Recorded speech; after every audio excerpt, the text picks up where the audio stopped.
ओम शांति।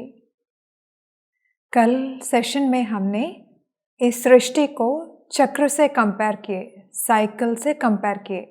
आज के सेशन में हम इस सृष्टि को एक वृक्ष से कंपेयर करेंगे, comparing it to a tree, so we can even call it the eternal world tree, जिसको हम कल्प वृक्ष भी कहते हैं।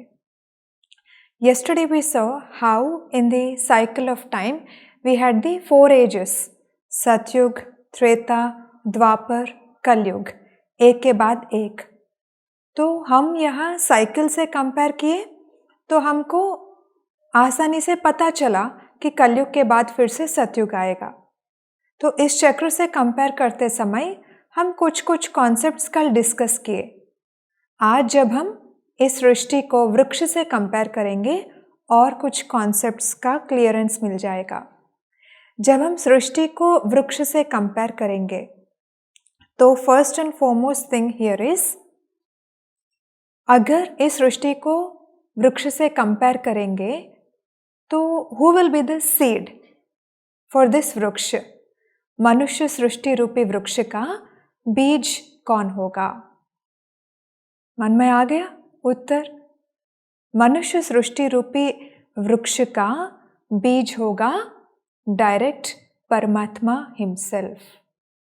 God himself will be the seed for this human world tree. और अभी हम देखेंगे अगर इसको वृक्ष से कंपेयर करेंगे तो कौन सा युग कहाँ आएगा। सो वृक्ष में most important thing is the seed. उसके बाद है important area, roots.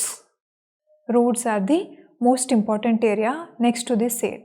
क्यों roots most important area है? अगर ये जो life giving thing called the water is given to the roots, वो सारा tree को भेज देगा ना। root से सारा tree को वो पानी या whatever manure या fertilizer या food whatever is required by the tree, roots को हम दे देंगे तो वो पूरा वृक्ष को पहुंच जाएगा। ऐसे ही यहाँ भी roots are a very important place. And इन पांचों युगों में कौन सा युग आएगा रूट्स के जगह? रूट्स के जगह आएगा संगम युग। संगम युग।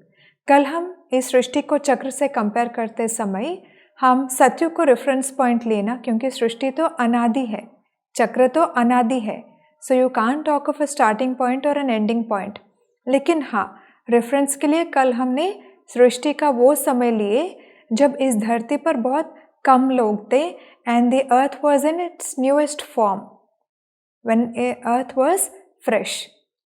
आज हम रेफरेंस पॉइंट लेंगे संगम युग का, क्योंकि आज रूट्स का जगह संगम युग है ना, तो it's the most important place. अभी बात यह है कि क्यों संगम युग को रूट से कंपेयर किए। Here there is so much to take home for us. First and foremost thing, roots are the closest area to the seed. Roots are the closest area to the seed. कल हम जब संगम की बात कर रहे थे तो हमने एक पॉइंट डिस्कस किया कि सारे कल्प में इन पांचों युगों में ये एक ही टाइम है, ये एक ही संगम युग है जब हम परमात्मा से मिल पाते हैं, जब हम परमात्मा को जानते हैं, उनसे मिलते हैं, उनसे शक्ति लेते हैं खुद को ट्रांसफॉर्म करने के लिए। So this is the only time in the whole kalpa when we are very very close to God. That's the reason, one of the reason why Sangam Yug is shown in the roots place. दूसरी बात यह है कि जब हम plant को roots के जगह वाटर करेंगे तो वो वाटर सारा वृक्ष को पहुंचेगा ना। तो जो कर्म हम संगम पर करेंगे उस कर्म से जो फल मिलेगा वो फल हमको सारे कल्प के लिए यूज होगा, सारे कल्प के लिए यूज होगा। वैसे भी even if we take an ordinary tree, watering के लिए कितना टाइम लगेगा, या प्लांट को बस पालना देने के लिए कितना टाइम लगेगा? You have to sow a seed and then you have to water it and then you have to take care of it for a few years only. उसके बाद जब वो ट्री फुल फ्लेज्ड फॉर्म में खड़ा हो जाएगा, then it's going to give you plenty of fruit for many years from then. In the same way, हम सिर्फ संगम पर ही यहाँ पर अच्छे कर्म के बीज बोते जाएंगे. हाँ, बाकी युगों की बात अलग है, लेकिन संगम में खास हम बहुत अच्छे बीज बो सकते हैं, कर्म के बीज, क्योंकि हम संगम पर परमात्मा के बहुत नज़दीक है. तो उनके संग से हमारे ऊपर जो रंग पड़ेगा, माना उनके संग से हमारे अंदर जो शक्ति भरेगा, उस शक्ति से हम बहुत बहुत बहुत अच्छे कर्म कर सकते हैं, माना बहुत बहुत पुण्य के कर्म कर सकते हैं. तो संगम पर हम पुण्य कर्म करेंगे तो it's like giving very very very very good manure to the plant, जिसके कारण हमको सारा वृक्ष में, माना बाकी युगों में जो फल मिलेगा वो बहुत अच्छा मिलेगा. So that is one more reason Sangam is shown in the roots place. तीसरी बात, if the roots are deep and the foundation is strong, then the tree is going to stand strong. ऐसे ही संगम पर अगर हम बहुत बहुत पावरफुल बन जाएंगे उनकी याद से, वो जो ज्ञान सुनाते हैं उसको धारण करने से, जब हम बहुत पावरफुल बन जाएंगे तो उस पावर से हमारा बाकी कल्प बहुत अच्छा रहेगा. एंड चौथी बात यह है कि education is given to a human at a particular point of time. जब पर्टिकुलर पॉइंट ऑफ टाइम में एजुकेशन दी जाएगी तो उनका फाउंडेशन ऑफ लाइफ स्ट्रांग हो जाएगा. जब टाइम पर एजुकेशन नहीं दिया जाएगा तो foundation is going to be unstable. ऐसे ही when we are going to educate ourselves now by learning from God, when we are going to learn his teachings, take his teachings, bring them into our life, तो ये जो education होगा, spiritual education, this education is going to make a foundation in Sangam very very strong. And education taken at the right time makes the foundation strong, which implies that बाकी life बहुत अच्छा रहेगा. माना यहाँ बाकी कल्प में जितने भी जन्म लेंगे, सब जन्म they will be very very fine. So there are many reasons why संगम युग is shown in the roots place. अच्छा, अभी roots के बाद क्या है? roots के बाद आएगा ट्रंक. तो ट्रंक क्या रिप्रेजेंट करेगा? ट्रंक रिप्रेजेंट करता है सतयुग और त्रेता युग. दोनों युगों को हम ट्रंक के यहाँ दिखाते हैं. क्यों ट्रंक के जगह सतयुग और त्रेता युग को दिखाए? ऑफ कोर्स दोनों युगों को मिलाकर हम ये कह सकते हैं कि दोनों युगों को मिलाकर वी कैन कॉल इट स्वर्ग. लेकिन खास ट्रंक के जगह क्यों दिखाएं इन दोनों युगों को? क्योंकि ट्रंक इज सिंगल है ना. Trunk is single, no divisions, no partitions, no scatter. Satyug Treta में एक ही धर्म था, एक ही राज्य था, एक ही महाराजा महारानी थे, एक ही भाषा थी, एक ही गवर्नमेंट था, एकता थी. So that oneness was there, जिसके कारण it was like स्वर्ग. No duality, no partitions, no divisions, no discrimination, जिस कारण we are calling it as स्वर्ग. So because of that oneness, we have shown it in the trunk place. दूसरा reason ये भी है कि trunk is strong. Trunk is strong. It's not so easy to bring it down. In the same way, सतयुग और त्रेता युग में आत्माएं बहुत शक्तिशाली थे, क्योंकि सोल कॉन्शियस थे. सोल कॉन्शियसनेस में soul is full of its virtues and वो वर्च्यूज भी इमर्ज रूप में रहते. तो soul is all powerful in Satyug and Treta युग. That is the other reason why उन दोनों युगों को ट्रंक के जगह दिखाए. तीसरी बात, after the trunk, yes, we have the place where the branches are emerging. तो वो स्थान होगा द्वापर युग.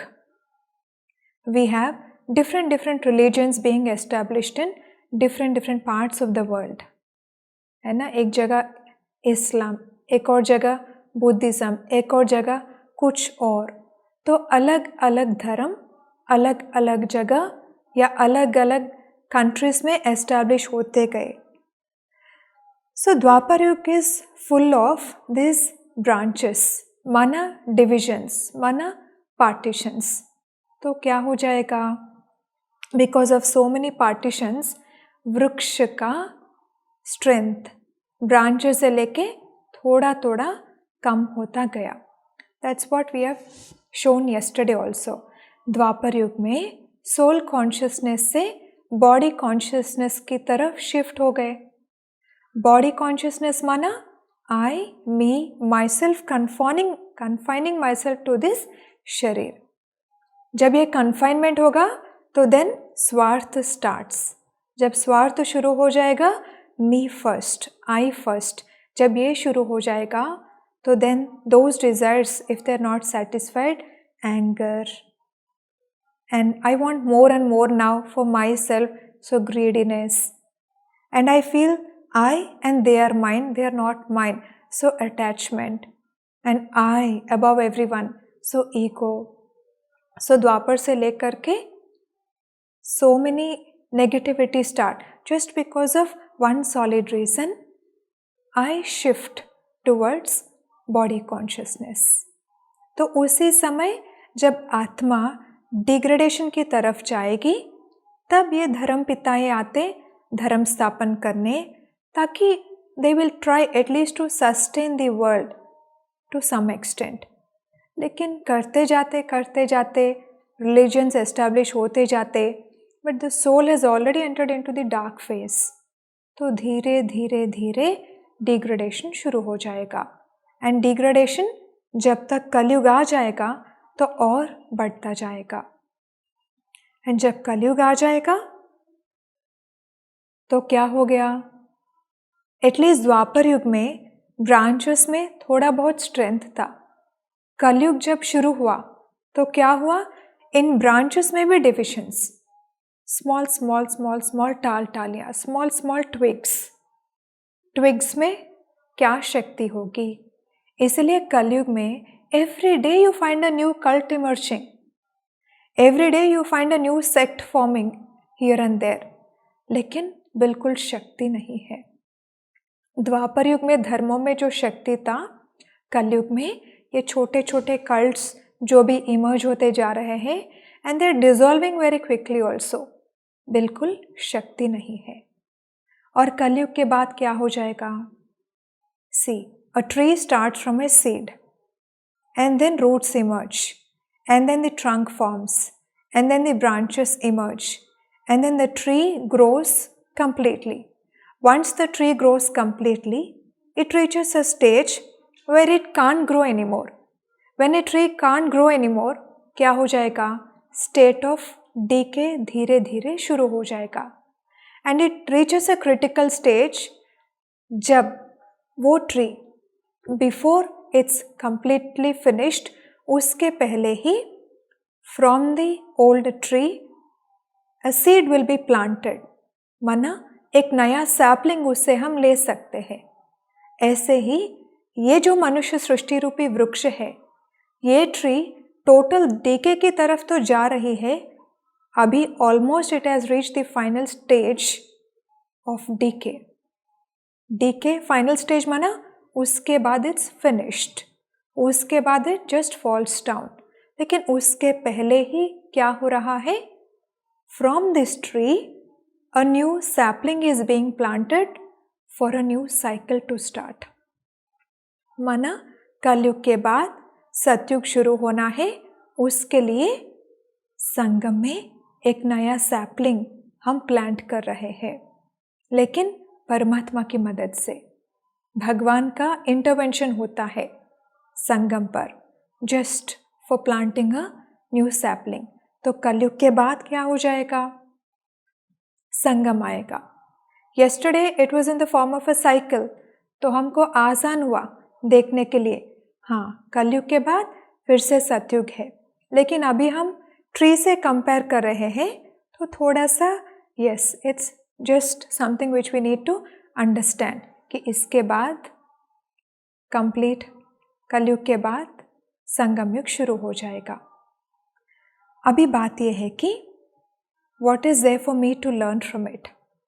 Again I repeat, अभी हम संगम पर है, संगम पर है, संगम पर है माना अभी हम रूट्स के जगह है, रूट्स के जगह है तो I need to take care to plant seeds, लेकिन सीड्स ऑफ कर्मा, अच्छे कर्म, पुण्य कर्म, जिससे ये जो मिलेगा रूट्स जगह को, उससे मेरा बाकी कल्प बहुत सुंदर रहेगा। अभी इस वृक्ष को हम कल्प वृक्ष भी कहते हैं। You might have heard of kalpa vriksha. We call it kalpa vriksha because see when we hear stories about kalpa vriksha, what do they tell us? अगर कल्प वृक्ष के नीचे बैठकर मन में कुछ कामना होगी, मन में कुछ इच्छा होगी, if you just wish for anything that wish will be fulfilled. ऐसा कोई वृक्ष तो दुनिया में हमको कहीं नहीं मिलेगा ना। अगर मिलेगा तो हम सब वहाँ पर आज तक चले गए होंगे। उस वृक्ष के नीचे बैठकर जो भी मनोकामनाएं हैं, we would have wished all of them and all those wishes would have been fulfilled by now. लेकिन फिजिकल लेवल में ऐसा वृक्ष नहीं है, लेकिन हाँ सटल लेवल पर है। इस सृष्टि रूपी वृक्ष को हम कल्प वृक्ष इसलिए कहते हैं क्योंकि जस्ट सी, अगर इस वृक्ष के नीचे हम बैठकर जो भी मन में इच्छा होगी, जो भी विश करेंगे, वो विश तो पक्का फुलफिल हो जाएगा। इस वृक्ष के नीचे बैठना माना कौन सी जगह पर बैठना होगा? ये वृक्ष के नीचे का स्थान कौन सा स्थान है? संगम युग है ना। संगम युग में बैठना माना वृक्ष के नीचे बैठना। यहाँ बैठने से क्या हो जाएगा? विशेस फुलफिल हो जाएंगे। तो जस्ट चेक, जब हम संगम में शिफ्ट हो जाएंगे तो कैसे विशेस होंगे हमारे? मुझे एक नया मकान चाहिए, मुझे एक नया गाड़ी चाहिए, मुझे ये चाहिए वो चाहिए, फिजिकल डिजायर्स होंगे। संगम में शिफ्ट हो गए माना मैं कौन हूँ? आई रियलाइज्ड कि I am a soul. And then मैं किसकी हूँ? हाँ, I belong to God. When God himself is my father, तो अब छोटे छोटे फिजिकल लेवल के डिजायर्स तो नहीं होंगे ना। जब हम भगवान को रियलाइज करेंगे तो our state of mind shifts towards divinity, shifts towards सत्युगिक क्वालिटीज। तो ये जो टेम्पररी सुख शांति के विशेस होंगे, अभी हमारे विशेस वो नहीं रहेंगे। अभी हमारा स्टेट ऑफ माइंड एलिवेटेड होगा, अभी हमारी बुद्धि बहुत डिवाइन होगी, अभी हमारा व्यक्तित्व, संस्कार बहुत दिव्य होंगे, संस्कार में बहुत शुद्धि आ जाएगी। तो अभी हमारे जो भी विशेस होंगे कैसे होंगे? मुझे बदलना है, मुझे अच्छा बनना है, मुझे डिवाइन बनना है, मुझे सबको सुख देना है, मुझे खुद शांति में रहना है और सबको भी शांति का दान देना है, मुझे खुश रहना है और सबको खुशी बांटना है, मुझे ठीक रहना है और सबको ठीक रखना है, मुझे सबके दुख अशांति को दूर करना है, जितना होगा मुझे सबको देते जाना है, जितना होगा मैं दूसरों को अंडरस्टैंड करके, उनको समझ करके रिश्तों में वो हार्मनी लाती जाऊं। So our wishes will be shifted and Sangam में और डीप जाएंगे और आगे जाएंगे तो और एलिवेटेड थॉट्स होंगे, not just limiting to my own family और my own friend circle. It will be shifted कि सारी दुनिया में जो दुख अशांति है वो दूर हो जाए। उसके लिए हाँ, मैं मेडिटेट करूँगी सारे दुनिया में शांति और सुख के वाइब्रेशंस फैलाने के लिए। See all this wishes in Sangam युग। जब परमात्मा साथ है और संगम से वैसे भी सतयुग आएगी, तो it means all my wishes in Sangam Yug are being fulfilled. इसलिए इस वृक्ष को हम कल्प वृक्ष कहते हैं, क्योंकि इसके नीचे बैठकर, माना संगम में बैठकर, जो भी हम बेहद की कामनाएं कर रहे हैं, बेहद के विषय से हमारे बेहद की शुभ इच्छाएं हैं, वो सारे फुलफिल होते जा रहे हैं. And this tree is also called the inverter tree. कभी कभार कल्प वृक्ष को हम इन्वर्टर ट्री भी कहते. क्यों इसको इन्वर्टर ट्री कहते? बाकी जो भी ट्रीज है उसके सीड्स तो अंदर रहते ना, इनसाइड द सॉइल, लेकिन इस कल्प वृक्ष का सीड कहाँ है? परमात्मा कहाँ है? ऊपर है ना. तो इस सृष्टि रूपी वृक्ष का बीज ऊपर है, इसलिए कभी कभी इस कल्प वृक्ष को हम इन्वर्टर ट्री के रूप में भी दिखाते हैं, just like it is shown in the bottom part here. So now we compared it to a tree. अभी next we can have one more comparison. We compared it to a cycle and then a tree. One more beautiful comparison to understand a few more concepts. वो comparison है staircase से. Staircase. लेकिन before going to that comparison, let's try to understand one simple concept. हम बचपन से सुनते आए कि जैसा कर्म हम अभी करेंगे इस जन्म में, वैसा नेक्स्ट जन्म होगा. हमको कभी कभी डराने के लिए कहते थे कि अगर अभी बुरे कर्म करेंगे तो जानवर जैसे जन्म लेंगे, गधा जैसे जन्म लेंगे, कुछ ना कुछ कहते आए हैं और हम भी मानते आए. और ये भी कहा गया कि सब जन्मों में मानव जन्म अमूल्य है, श्रेष्ठ है, दुर्लभ है. लेकिन let's just go ahead to see one concept. And the concept states that a human always takes a human birth. Human soul always takes a human birth. जैसा बीज वैसा वृक्ष. As the soul, so the birth. Rebirth of human souls. Genders may vary, nationalities may vary, religions may vary, abilities of the soul may vary, लेकिन हाँ, soul human soul है तो पक्का human birth ही लेगा, ह्यूमन जन्म ही लेगा. क्योंकि we always have been seeing and listening since our childhood. We have studied in science. As is the seed so is the tree. ये सृष्टि का नियम है. एंड सृष्टि का नियम तो पक्का, it's standard. Nothing can go against the law of nature. So just as we have compared परमात्मा as the seed for this human world tree, ऐसे ही हमारे लाइफ का जो ट्री है, इसका हम आत्मा बीज है, तो हमेशा हम ह्यूमन बर्थ ही लेंगे. There is no chance for us to go into any other birth. We need to accept this concept. It's fixed. It's fixed. हम कैसे भी कर्म क्यों ना करें, लेकिन पक्का हम ह्यूमन बर्थ. अच्छा, फिर ये क्यों कहा गया कि अगर बुरे कर्म करेंगे तो अलग अलग स्पेशीज में जन्म लेंगे? So just observe. आज dustbin, even a dog is fighting for its food over there, for the leftovers. आजकल कहीं कहीं इंसान को भी वहाँ पर जाकर लेफ्टओवर्स कलेक्ट करना पड़ रहा है. हालत. It's all about the condition. Body तो ह्यूमन बॉडी ही होगा, बर्थ तो ह्यूमन बर्थ ही होगा, लेकिन हालतें ऊपर नीचे हो जाएंगे अपने कर्मों के हिसाब से.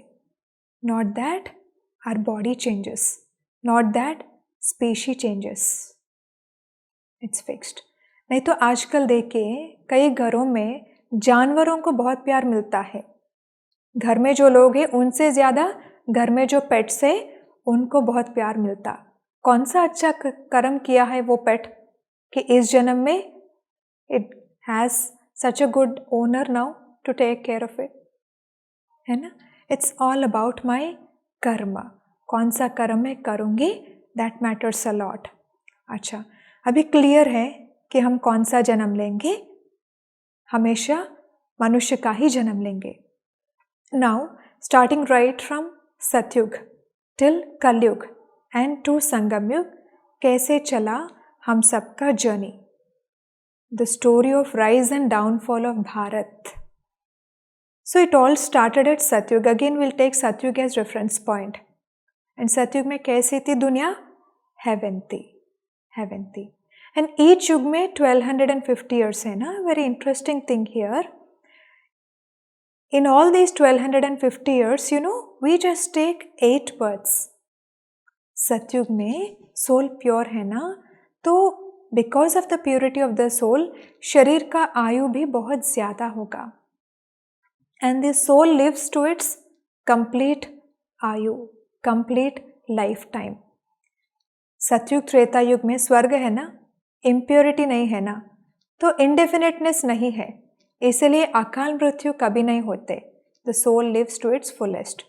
तो in the whole of Satyug, out of the whole 1250 years, the soul takes 8 births. माना लगभग 150 years लाइफ स्पैन होगा. दूसरी बात, सतयुग में the soul is absolutely pure, no? So we can call it a full moon stage. Full moon stage माना absolutely, completely pure, where purity is at its highest. उस समय कहा जाएगा कि आत्मा 16 कला संपूर्ण है. 16 कला माना जीवन जीने के लिए जो भी कला चाहिए, सारे के सारे कला we can sum up to 16. तो soul is full of those 16 kala, 16 celestial degrees full. So we have 8 births and the soul is 16 kala संपूर्ण.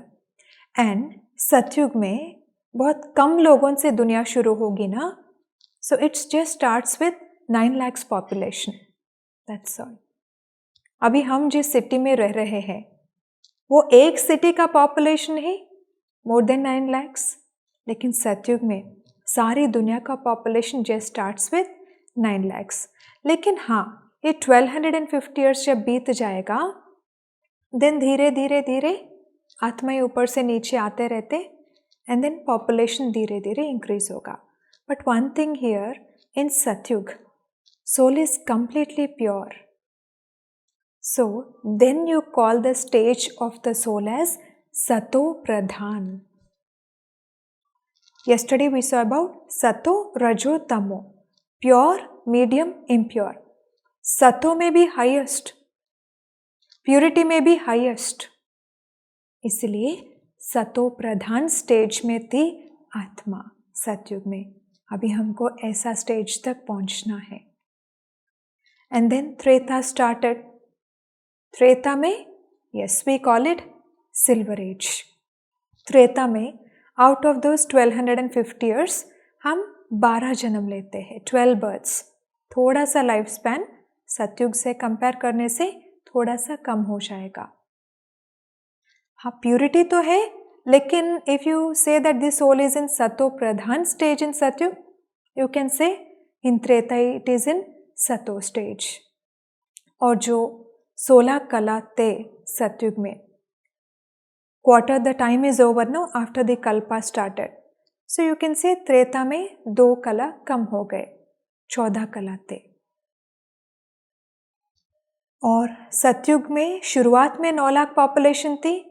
सतयुग कंप्लीट होने तक वो 3 करोड़ तक पहुंचती है पॉपुलेशन.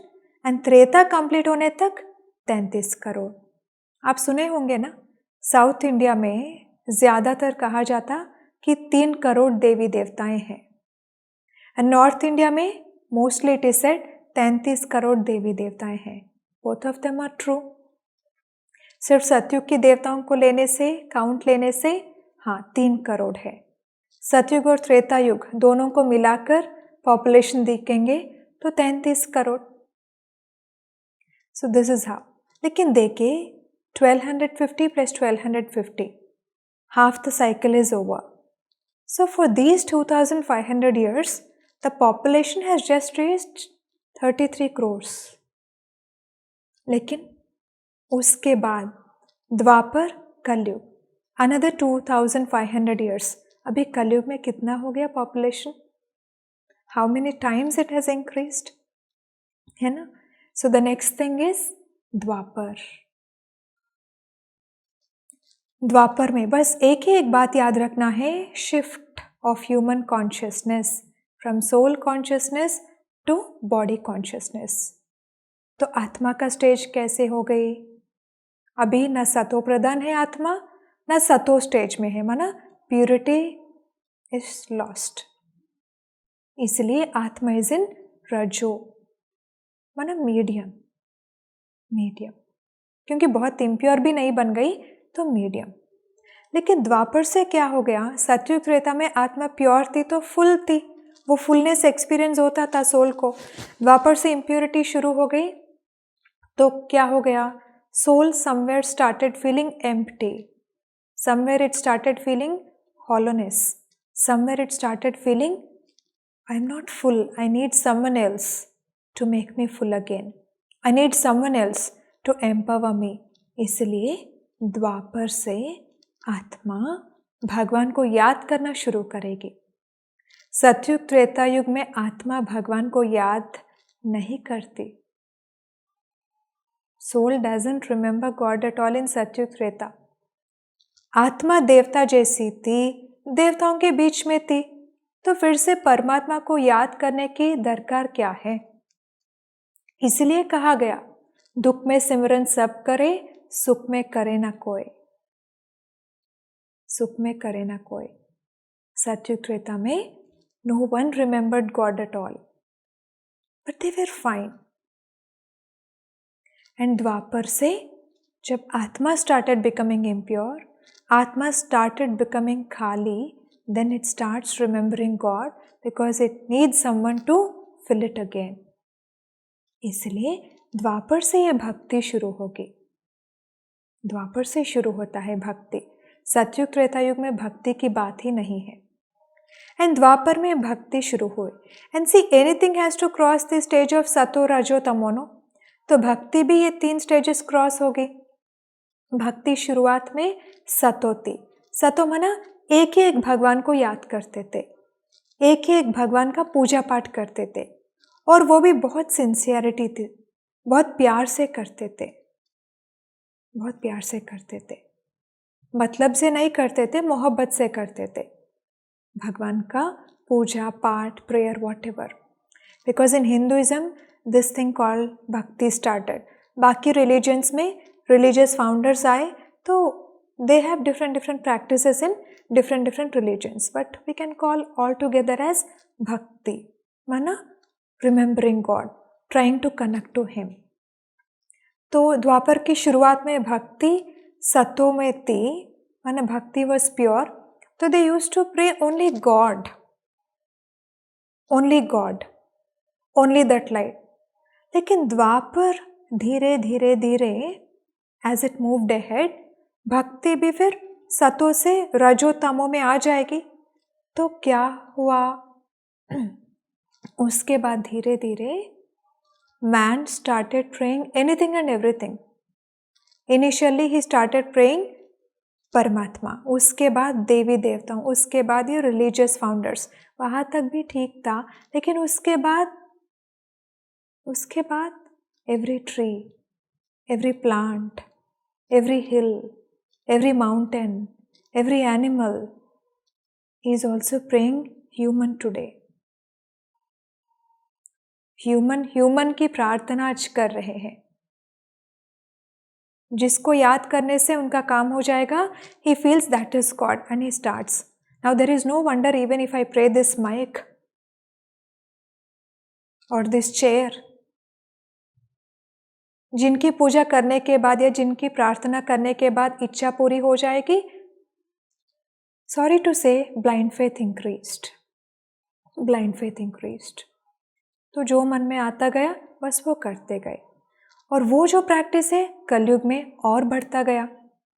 इसलिए आत्मा रजो से तमो तक पहुंच गई. And you know in Dwapar the soul takes 21 births and कलाएं 8 हो गए। सतयुग की शुरुआत में जो 16 कला थे ऑलमोस्ट आधा हो गए, 8 कला। एंड कलयुग में ऑलमोस्ट 0 कला। और जन्म कलयुग में 42 बर्थ्स। तो जस्ट सी द काउंट। सतयुग में 8 बर्थ्स, त्रेता में 12 बर्थ्स, द्वापर में 21 बर्थ्स, कलयुग में 42 births. All together 8, 12, 21, 42, all together we have 83 births. अभी we have one more special युग है ना, संगम युग। संगम युग जब हम परमात्मा से मिलते, so that is 84th birth. So a human soul can take a maximum of माना जब सतयुग की शुरुआत में आत्मा नीचे आ जाएगी तो then it starts its journey and वहाँ से लेकर till the end of the cycle it can take a maximum of 84 births. So some souls take 84, some take 83, some take 82, and the minimum number of births any soul can take is 1. बिना जन्म के तो कोई आत्मा नहीं होगी। Soul has to take at least 1 birth, minimum of 1. से जब परमात्मा को ही धरती पर आना पड़ रहा है तो हम आत्माएं क्यों नहीं आएंगे?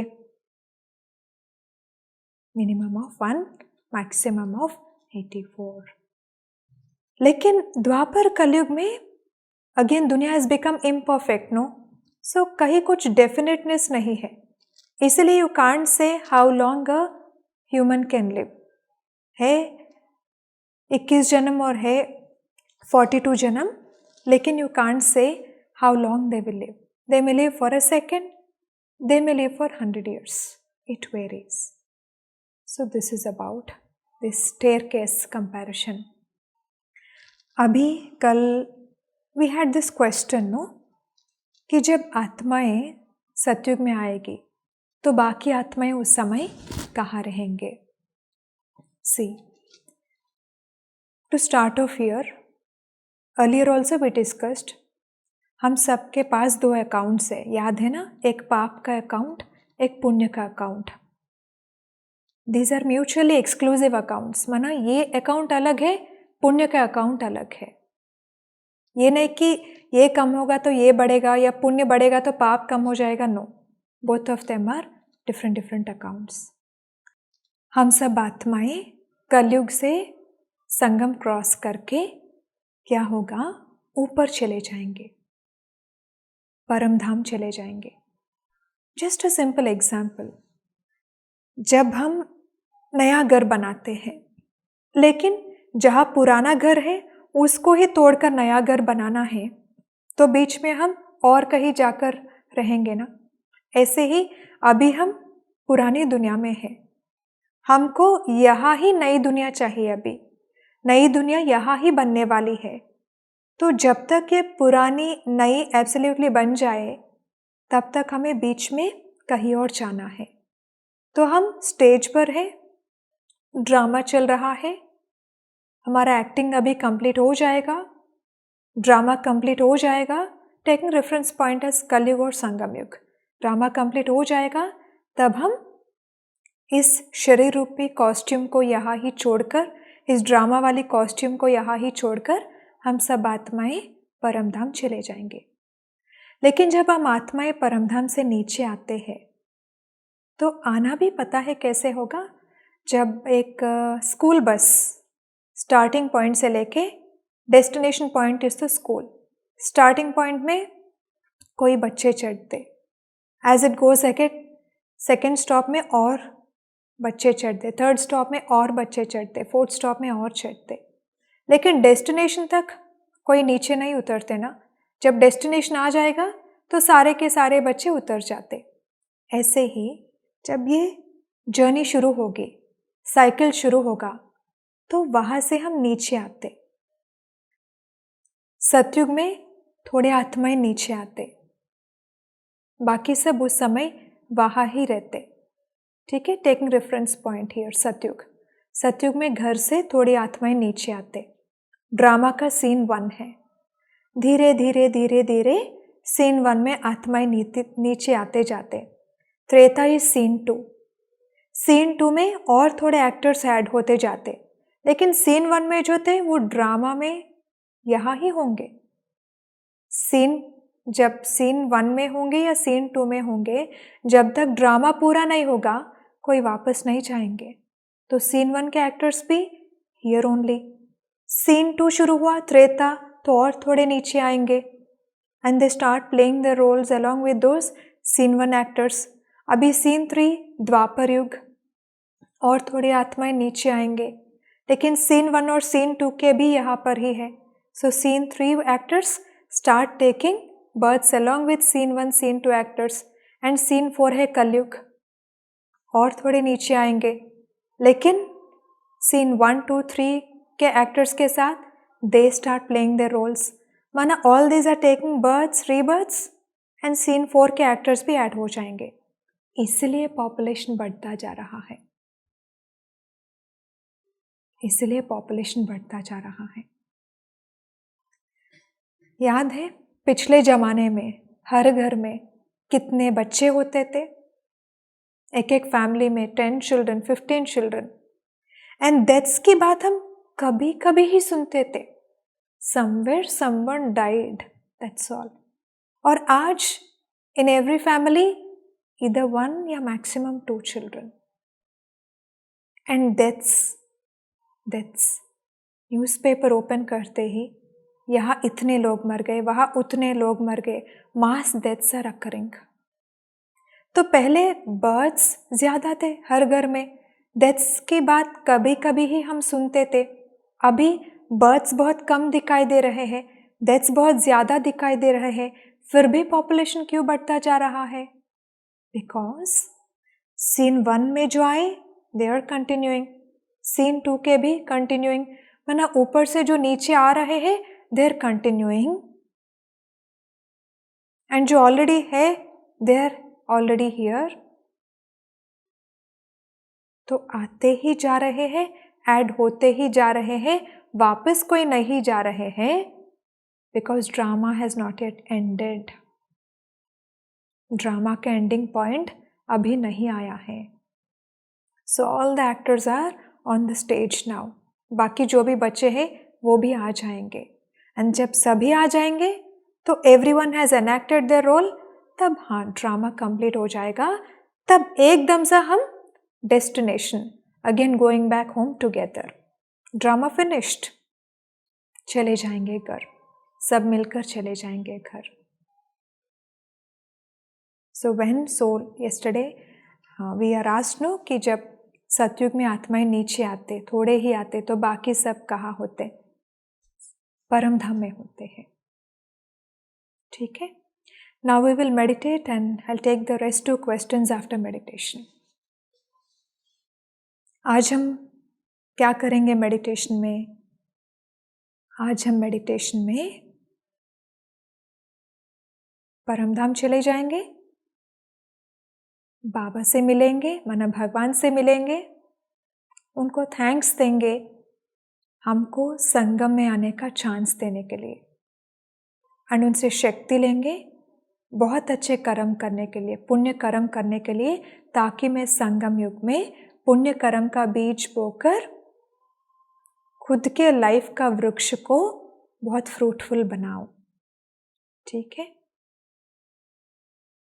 Focus on yourself. I am separate from this body, I am a point of light. I just move out from this body as a light, and I travel upwards, leaving everything around here, crossing the sun, moon, stars, crossing everything, and I reach Param Dham.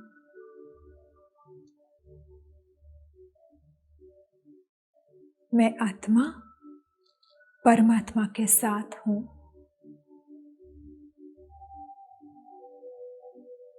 मैं दिल से परमात्मा को शुक्रिया करती हूँ for giving me this chance to enter into the most beautiful phase of the whole Kalpa, that is Sangam Yug. क्योंकि अभी ही मुझे चांस है खुद मेरे पिता से मिलने का, पिता के साथ टाइम स्पेंड करने का, पिता का वो प्यार फील करने का और पिता से शक्ति लेने का। ये डायमंड चांस मुझे इस डायमंड एज में ही है। I make up my mind today, आज से लेकर के come whatever may, I will stay connected to him. I will stay in Sangam Yug. I will obey his teachings. I will implement them in my life. I will transform myself. I will maintain this shift towards soul consciousness, and I will focus on the divine qualities and take care that they remain emerged, so that my preparation for journey in this very birth as well as journey into the next age becomes easy. Thank you, Baba. Thank you so much. Having taken energy from him, I come down back into this body. Om Shanti.